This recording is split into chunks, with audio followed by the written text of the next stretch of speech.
Nike Football released a new campaign called Scarily Good, and there's a reason why it just didn't hit home for me. It's not about bad ads, it's just a bit of a brand disconnect yet again by Nike. Back in 2000, you could basically formulate a campaign around specific athletes or footballers such as Ronaldo, Ronaldinho, Henri, Totti, Davids. They weren't just players, they were actual characters. Nike didn't need to force a narrative. The players were essentially the story.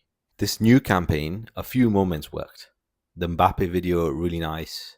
Haaland one, great creativity. Alexia Putellas one, had a little something.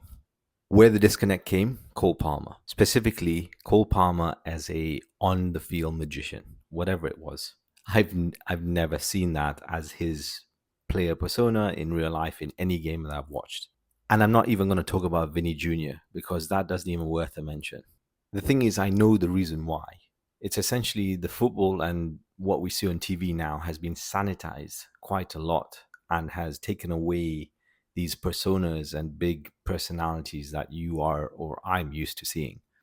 You're not getting Roy Keane or prime Ronaldinho dancing on the ball. That's even been discouraged by some of the rules they've enforced in the game.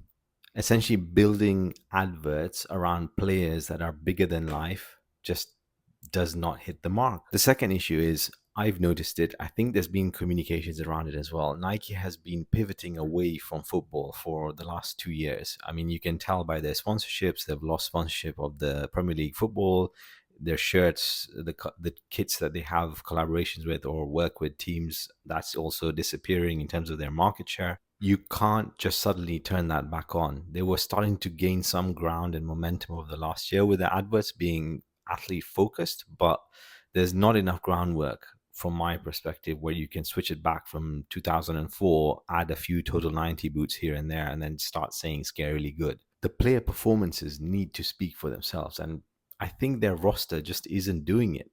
Overall, the idea is solid. The players, mediocre. Unfortunately, this isn't the era of charisma. This is the era of PR media training. Unless Nike finds actual players with charisma to work around, I don't think these campaigns will ever hit the same that they used to. They all look good. Great branding and all that kind of good stuff, but it's just a little bit hollow.